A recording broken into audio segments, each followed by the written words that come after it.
नमस्कार साथियों, स्वागत है संदीपनी क्लासेस में। और आज हम फिर से एक नए वीडियो के साथ उपस्थित हुए हैं। आज हम चर्चा करेंगे एनिमल किंगडम से संबंधित कुछ महत्वपूर्ण प्रश्नों के बारे में, जो आप अगर कक्षा 11 के विद्यार्थी हैं तो आपके लिए बहुत उपयोगी हैं।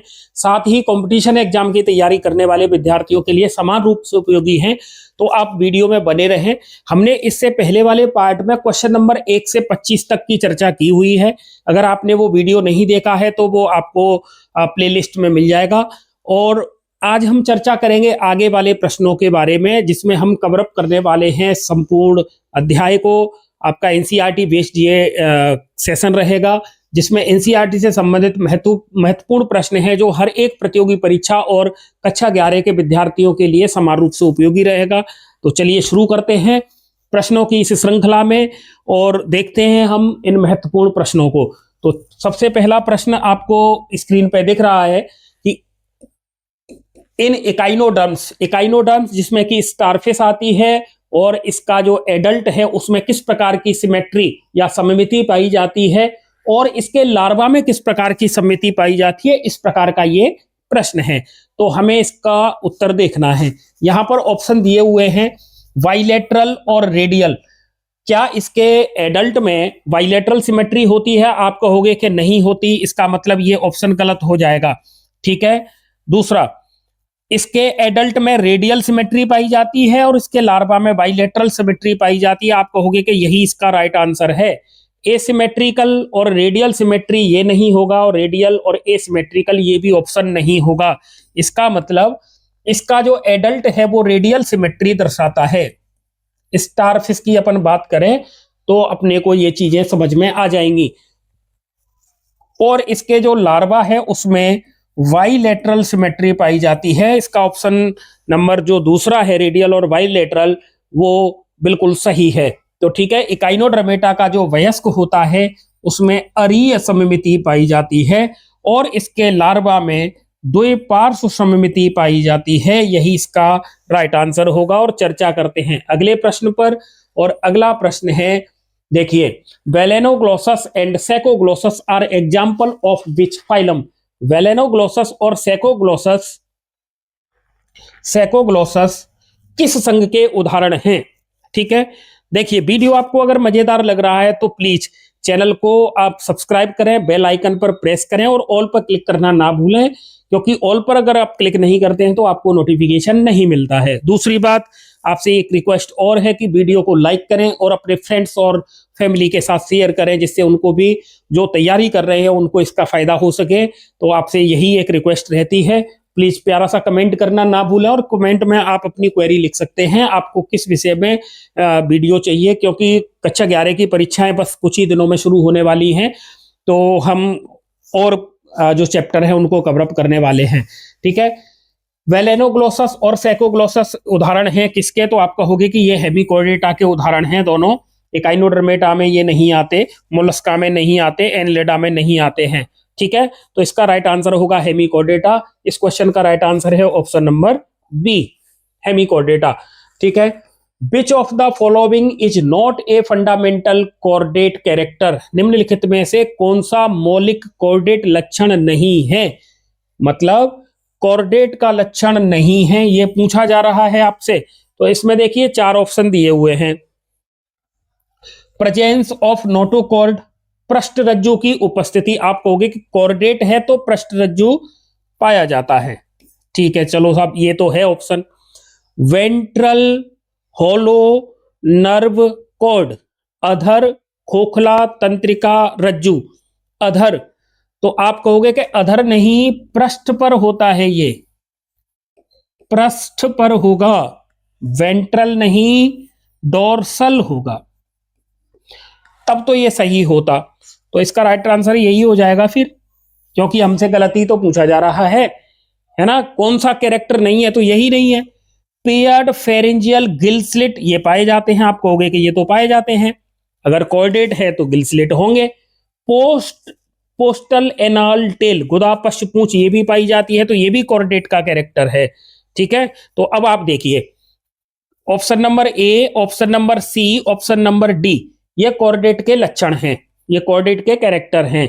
और जो बी ऑप्शन दिया हुआ है वो कॉर्डेट का कैरेक्टर नहीं है, ठीक है, क्योंकि अगर यहां पर डोर्सल लिखा होता वेंट्रल की जगह पर डोर्सल लिखा होता तो ये कॉर्डेट का कैरेक्टर हो जाता, लेकिन यहां पर वेंट्रल लिखा हुआ है, इसका मतलब ये कॉर्डेट का कैरेक्टर नहीं है।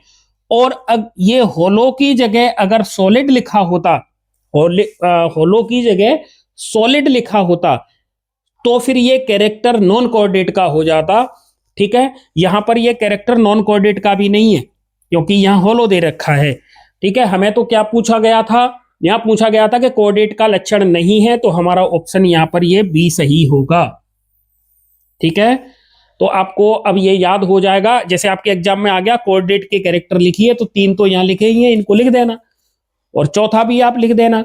वेंट्रल की जगह डोर्सल कर दोगे तो चौथा कैरेक्टर भी कॉर्डेट का हो जाएगा। इस तरीके से आप अपनी तैयारी और अच्छी कर सकते हो। अगला प्रश्न है इन यूरोकॉर्डेटा नोटोकॉर्ड इज प्रेजेंट, ठीक है।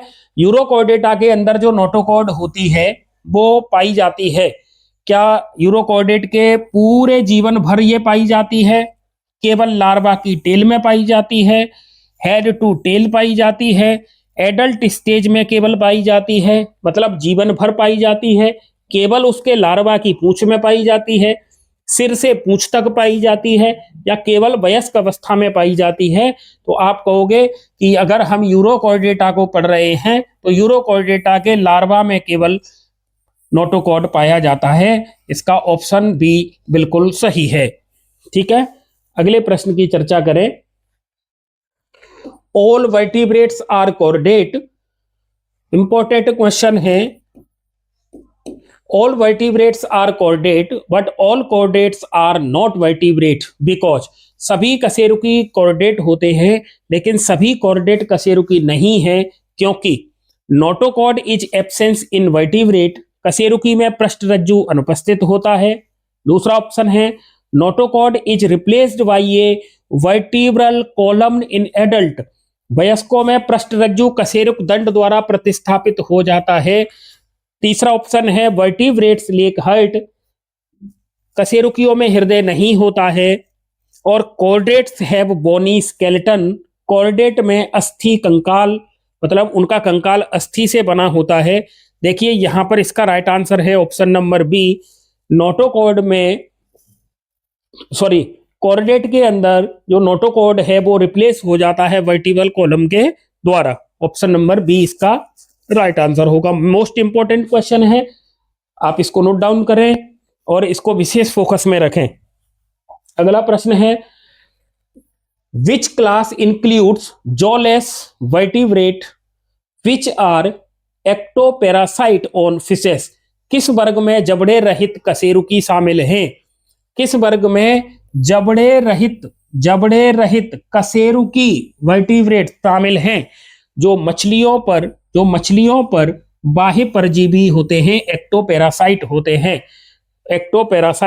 हैं। ऑप्शन देखिए कॉन्ड्रिक्थीज, साइक्लोस्टोमेटा, ऑस्टिकथीज, एम्फीबिया। तो इसमें देखिए कॉन्ड्रिक्थीज, ऑस्टिकथीज ये तो फिश हैं ये, ठीक है। कॉन्ड्रिक्थीज, ऑस्टिकथीज फिश हैं, एम्फीबिया जिसमें अपन फ्रॉग को पढ़ते हैं, है ना, उभयचर प्राणी हैं। एक ऑप्शन बचा साइक्लोस्टोमेटा, ये जॉलेस जबड़े रहित होते हैं और मछलियों पर ये बाह्य परजीवी के रूप में पाए जाते हैं, इसका ऑप्शन सही होगा साइक्लोस्टोमेटा। ऑस्टिकथीज अस्थिल मछलियां हैं, कॉन्ड्रिक्थीज उपास्थल मछलियां हैं, ठीक है। जैसे आपने पढ़ा होगा डॉग फिश है, स्कोलियोडोन जिसे कहते हैं, लेवियो है ना, तो वो लेवियो है, ऑस्टिकथीज, कॉन्ड्रिक्थीज, डॉग फिश।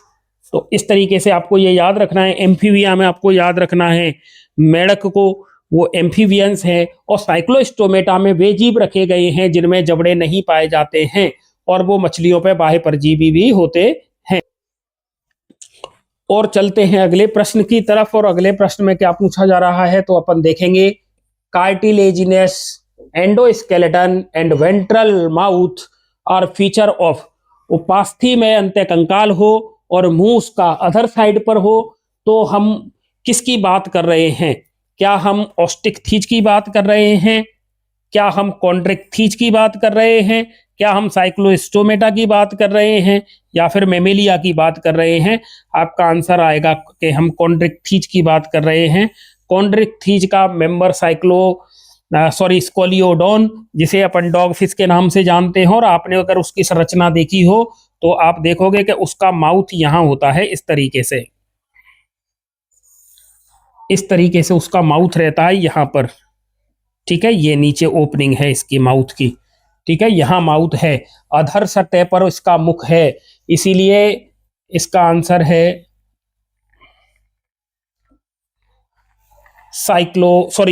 बार बार साइक्लोस्टोमेटा आ जाता है। इसका आंसर है डॉगफिश या स्कोलियोडोन।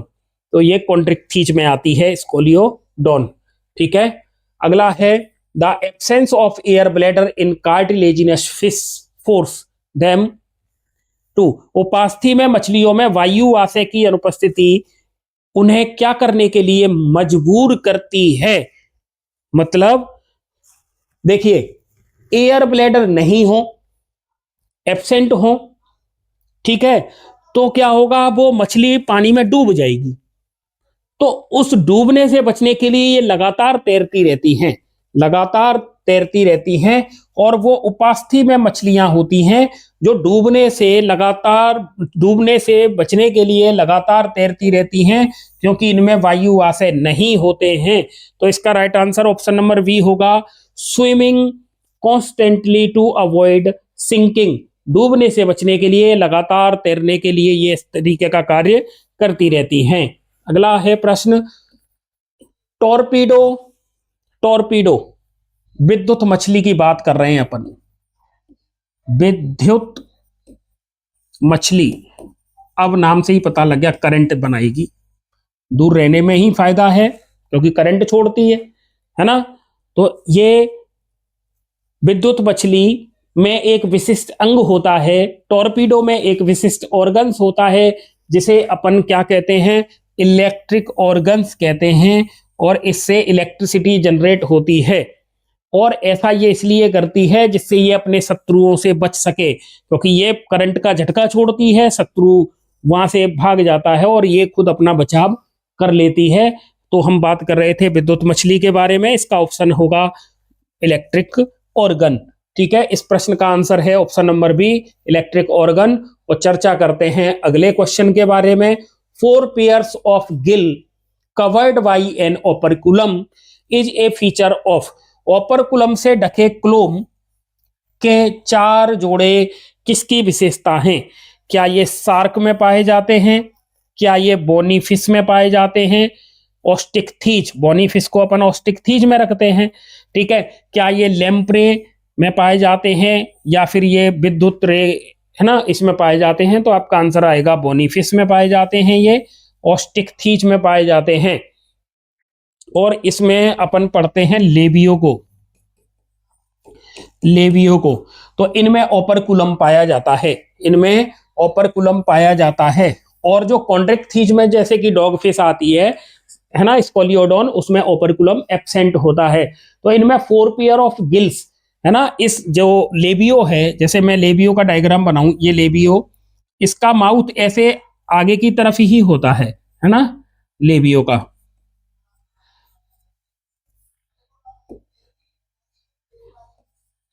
इस तरीके से। तो इस लेबियो के अंदर 1 2 3 4 एक साइड में और 4 इसके अपोजिट साइड में, दूसरी साइड में जो गिल्स मिलते हैं, जो क्लोम मिलते हैं, इनको ढकने के लिए एक स्ट्रक्चर पाई जाती है जिसे ओपरकुलम कहते हैं। तो ठीक है, ये किसकी विशेषता है? तो आप कहोगे ये बोनीफिश की विशेषता है, ऑस्टिकथीज की विशेषता है। और अगले प्रश्न की अपन चर्चा करते हैं। और अगला प्रश्न है, amphibians can live in habitat. उभयचर आवासों में रह सकता है। ओनली एक्वेटिक, ओनली टेरेस्ट्रियल, केवल जलीय और केवल स्थलीय। अगला, both aquatic and terrestrial, both aquatic and terrestrial. आपने देखा होगा एम्फीबिया के अंदर अपन मेढक को पढ़ते हैं, तो ये पानी के अंदर भी जीवित रह लेता है और ये स्थल पर भी जीवित रह लेता है। तो इसका राइट आंसर होगा option number C, both aquatic and terrestrial, ये जल में भी जीवित रह लेता है और स्थल पर भी जीवित रह लेता है। ये है एम्फीबिया की विशेषता। देखो एम्फी का मतलब ही होता है दो, एम्फी का मतलब है दो, तो इसीलिए ये दो आवासों में जीवित रह पाता है। अगला प्रश्न है the common chamber of alimentary, urinary and reproductive tract in amphibians. Amphibians आपने अपने चैप्टर में मेंढक का पाचन तंत्र भी पढ़ा है, मेंढक का जनन तंत्र भी पढ़ा है, मेंढक का उत्सर्जन तंत्र भी पढ़ा है, और आपने देखा होगा कि मेंढक के अंदर एक इस तरीके की संरचना है जिसमें एलिमेंट्री कैनाल आके खुलती है, भोजन नली आकर खुलती है, इसी के अंदर यूरिन वाली जो डक्ट हैं, यूरिन लेके जो डक्ट आती हैं वो भी इसी में खुलती हैं, और जेनाइटल डक्ट भी इसी में खुलती है। और इस चेंबर को अपन क्लोएका के नाम से जानते हैं, इसे अवस्कर के नाम से जानते हैं, इसे अवस्कर कहते हैं। ठीक है, क्लोएका, अवस्कर, और ये है अवस्कर का द्वार जहां से वेस्ट मटेरियल और यहीं से स्पर्म, यहीं से यूरिन सबको बाहर निकाला जाता है। ठीक है, एनिमल्स के अंदर, मेमेलिया के अंदर इस तरीके की ओपनिंग नहीं होती, वहां पर अलग अलग ओपनिंग रहती हैं। ठीक है, तो अवस्कर किस में पाया जाता है? आपका आंसर आएगा ये मेंढक में पाया जाता है, और मेंढक कौन है कि मेंढक एम्फीबियंस है। ठीक है, अगला प्रश्न देखें, और अगला प्रश्न है reptiles have a 3 chambered heart.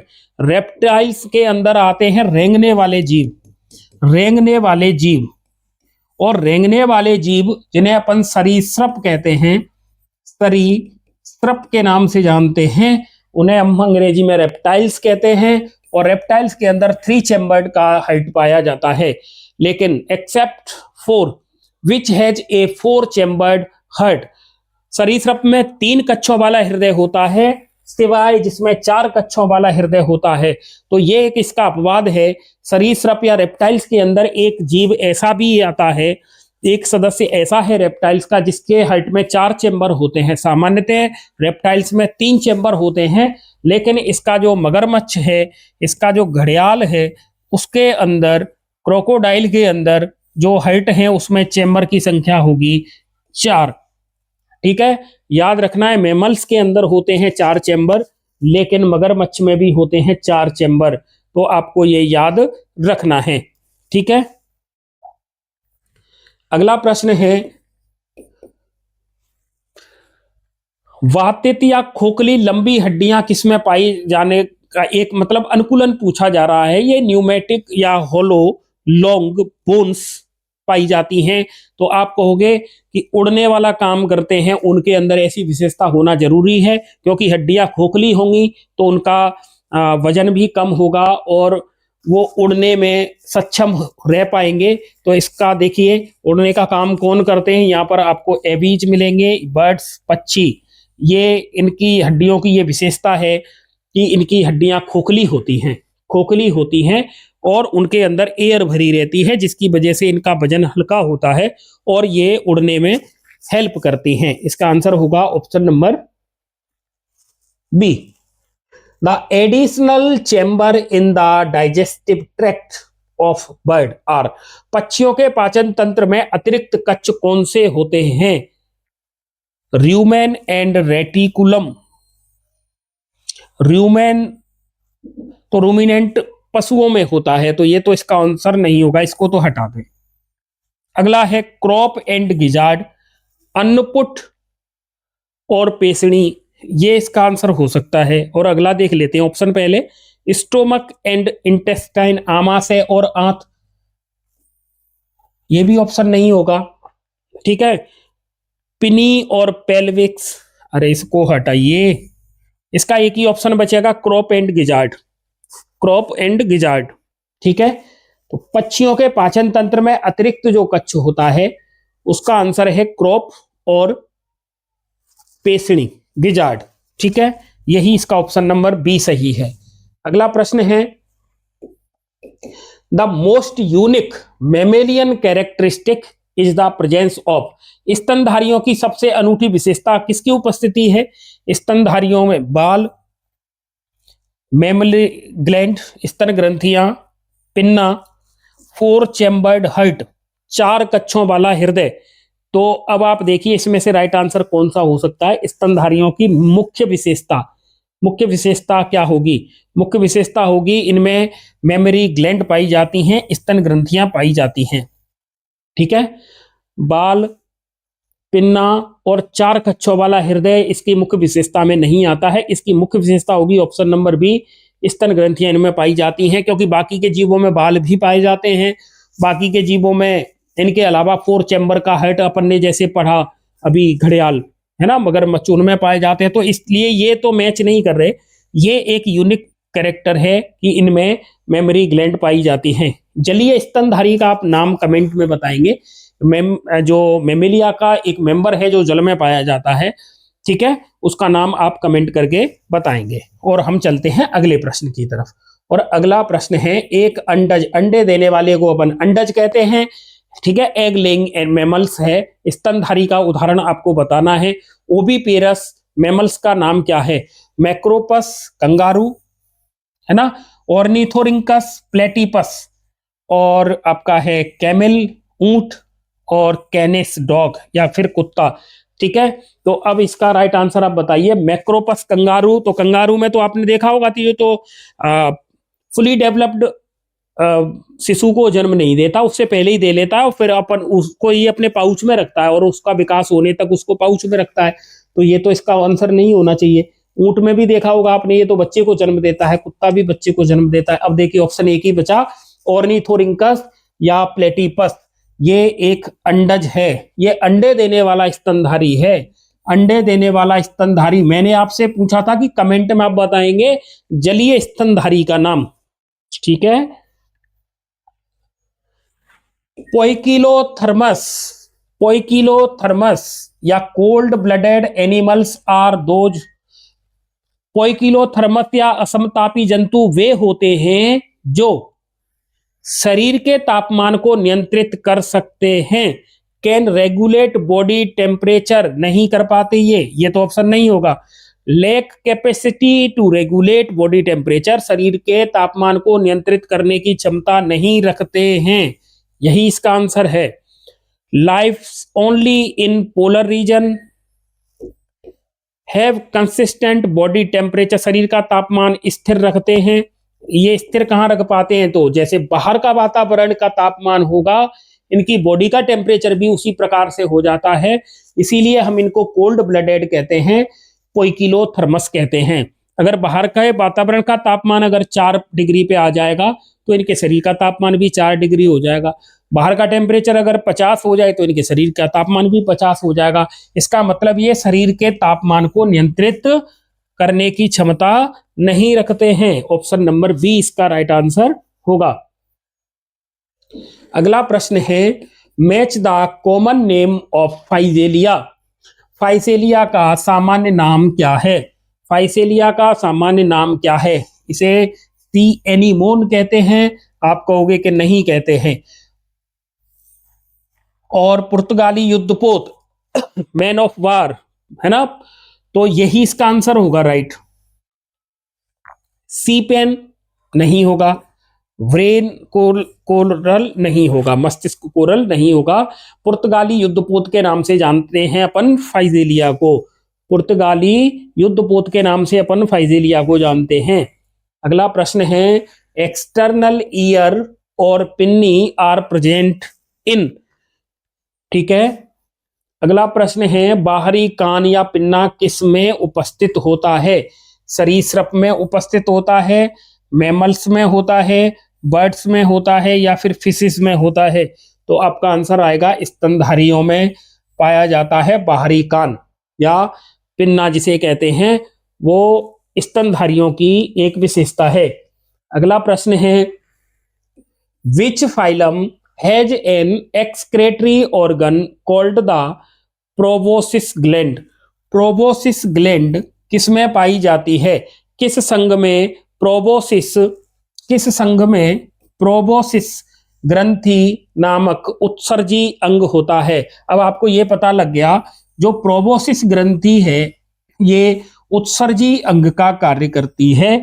और ये किसकी विशेषता है? यहां पर ऑप्शन दिए हुए हैं, हेमिकोर्डेटा, इकाइनोडर्मेटा, मोलस्का और एनिलिडा। यहाँ 4 ऑप्शन दिए हैं। तो ये जो ग्रंथि है जो उत्सर्जन का काम करती है, जिसे प्रोबोसिस के नाम से जानते हैं, ये हेमिकॉर्डेटा का कैरेक्टर है। और हेमिकॉर्डेटा के अंतर्गत वेलेनोग्लोसस पढ़ते हैं अपन, वेलेनोग्लोसस पढ़ते हैं, वेलेनोग्लोसस के बारे में अपन इसमें पढ़ते हैं। ठीक है।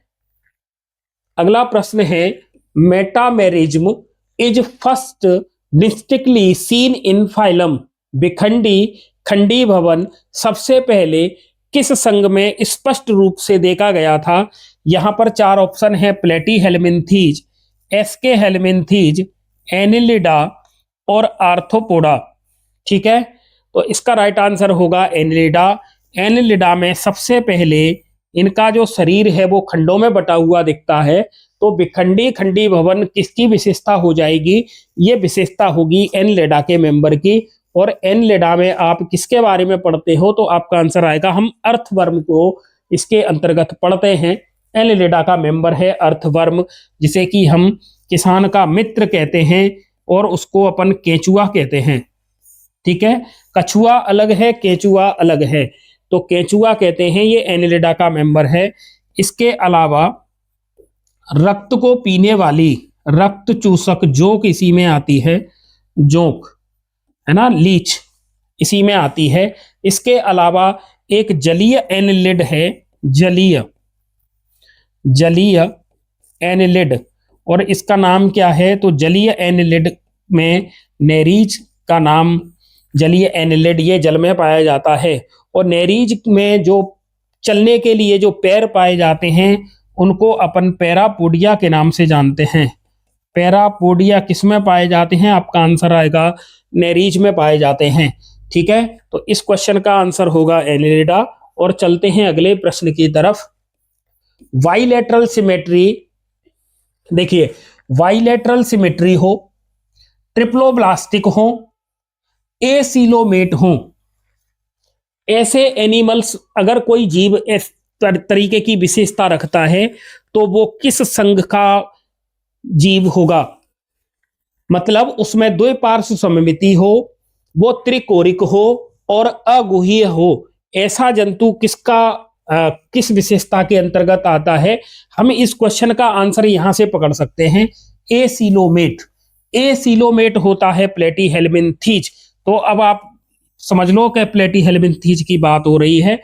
तो जो प्लेटीहेल्मिन्थीज के जीव हैं इनमें बाइलेटरल सिमेट्री होती है, मतलब एक निश्चित स्थान से अगर हम इनको काटते हैं तो ये लेफ्ट और राइट 2 भागों में बट जाएगा, तो बाइलेटरल सिमेट्री हो जाएगी।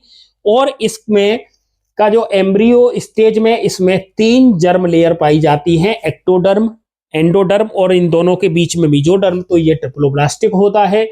इसमें सीलोम नहीं पाई जाती है तो ये एसिलोमेट होता है। इसका मतलब इसका राइट आंसर होगा प्लेटीहेल्मिन्थीज। ठीक है।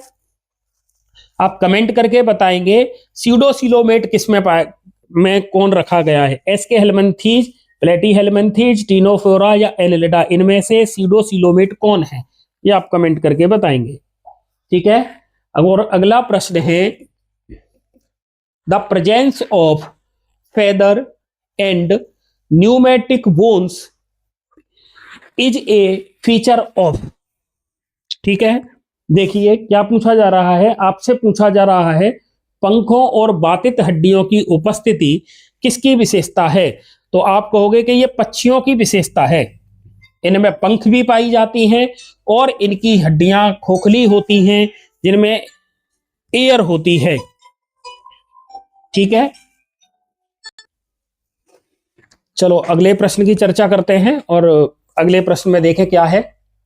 अगले प्रश्न में पूछा जा रहा है, which phylum contains animals with a soft body. देखिए soft body often protected by a calcareous shell, मतलब उनका जो शरीर है वो कोमल है, लेकिन शरीर के चारों तरफ कैल्शियम से बना एक कवर है जिसको अपन सेल कह रहे हैं, है ना। तो ये जो कवर है वो किसका बना है, कैल्शियम का बना है। ये किस संघ की विशेषता है, आर्थ्रोपोडा। इनमें तो काइटिन का बना होता है, कैल्शियम का नहीं होता, काइटिन का होता है। तो इनका जो एक्सोस्केलेटन है वो काइटिन का बना होता है, ये ऑप्शन होगा नहीं। एकाइनोडर्मेटा इसका ऑप्शन है नहीं। एनलिडा में इस तरीके का है नहीं, तो ये भी नहीं होगा। इसका राइट आंसर होगा मोलस्का। और मोलस्का में अपन जैसे पाइला को देखते हैं, शंख बनाने वाला कीड़ा, तो उसमें बाहर की तरफ एक सेल होता है, कवरिंग होती है, ठीक है, इस तरीके से। तो ये पाइला, तो इसमें जो बाहर की तरफ जो कवरिंग है वो कैल्शियम की बनी है, ठीक है। तो which phylum contains animals with a soft body often protected by a calcareous shell. किस संघ में कोमल शरीर वाले जंतु होते हैं जो अक्सर कैल्शियम युक्त कवच द्वारा संरक्षित रहते हैं। तो आपका राइट आंसर आएगा मोलस्का। आप पाइला को भी याद रख सकते हैं, ठीक है। अगला प्रश्न है, water vascular system help in. जल संवहनी तंत्र मदद करता है लोकोमोशन में, capture and transport of food में, रेस्पिरेशन में, ऑल ऑफ द एबव। तो इसका राइट आंसर होगा all of the above. Water canal जो सिस्टम है उसके द्वारा लोकोमोशन भी होता है, उसके द्वारा भोजन को पकड़ा भी जाता है, परिवहन भी किया जाता है और श्वसन भी किया जाता है। जल में घुलित जो ऑक्सीजन है उसको ये जीव अपने काम में लेते हैं और कार्बन डाइऑक्साइड को पानी के जरिए ही ये शरीर से बाहर निकाल देते हैं। तो जो वाटर वेस्कुलर सिस्टम है वो हेल्प करता है इन तीनों चीज में। इसका राइट आंसर होगा ऑल ऑफ द एबव, ठीक है। अगला प्रश्न है, air sacs connected to lungs supplements respiration in. वायु कोष फेफड़ों से जुड़े होते हैं जो किसमें श्वसन के पूरक होते हैं, फिशिस में, मतलब मछलियों में। तो आप कहोगे कि मछलियों में फेफड़े तो होते नहीं है। एम्फीबियंस उभयचरों में, बर्ड्स पक्षियों में और मैमल्स में। लेकिन यहां पर एक नाम आया एयर सैक या वायु कोष। तो वायु कोष तो पक्षियों में पाए जाते हैं क्योंकि वो उड़ने में सहायता करते हैं, ठीक है। तो इसका राइट आंसर होगा ऑप्शन नंबर सी। ये पक्षियों की विशेषता है जिसमें वायु कोष फेफड़ों के साथ जुड़े हुए होते हैं, ठीक है। और इनकी हड्डियां खोखली होती हैं, ये भी आपको याद रखना है। पक्षियों में चोंच पाई जाती है, याद रखना है। पक्षियों में पंख पाए जाते हैं। अग्र जो फोरलिम अग्रपाद हैं वो रूपांतरित हो गए हैं पंख में, जिसकी सहायता से ये उड़ पाते हैं, ठीक है। इनकी हड्डियां खोखली होती हैं और इनके जो वायु कोष हैं फेफड़ों से जुड़े हुए होते हैं ताकि इनके शरीर का वजन हल्का हो जाए और उड़ने में इन्हें आसानी हो जाए। तो इस तरीके से इसका ऑप्शन होगा पक्षी या फिर बर्ड, ठीक है। इस तरीके से हमने ये 25 क्वेश्चनों पर आज चर्चा की है और ये एनिमल किंगडम से संबंधित महत्वपूर्ण प्रश्न थे। इनमें मैंने कोशिश की है कि पोरीफेरा से लेके कॉर्डेटा तक क्वेश्चनों को इनमें से लिया गया है। इस चैप्टर से संबंधित आपको और भी प्रश्न मिलेंगे, जिसके लिए आप सांदीपनी क्लासेस के इस यूट्यूब चैनल को सब्सक्राइब करके रखें, ठीक है। इसके अलावा आप चैनल के साथ बने रहें, वीडियो को लाइक और शेयर करें, प्यारा सा कमेंट करना ना भूलें। प्रश्न का जो स्तर है वो आपको हर एक परीक्षा को टारगेट करते हुए हमने इस तरीके से सेट किया है और 4 ऑप्शन है उनके बारे में भी अपन चर्चा करते हैं। तो कहने को क्वेश्चन 25 हैं, लेकिन अगर देखा जाए तो ये 100 प्रश्न बनते हैं क्योंकि हमने सभी एक ऑप्शन को डिटेल्स में आपको समझाने की कोशिश की है। आगे भी वीडियो आपको मिलते रहेंगे, सांदीपनी क्लासेस के साथ बने रहिए। आज के लिए बस इतना ही, मिलते हैं अगले वीडियो में, तब तक के लिए जय हिंद।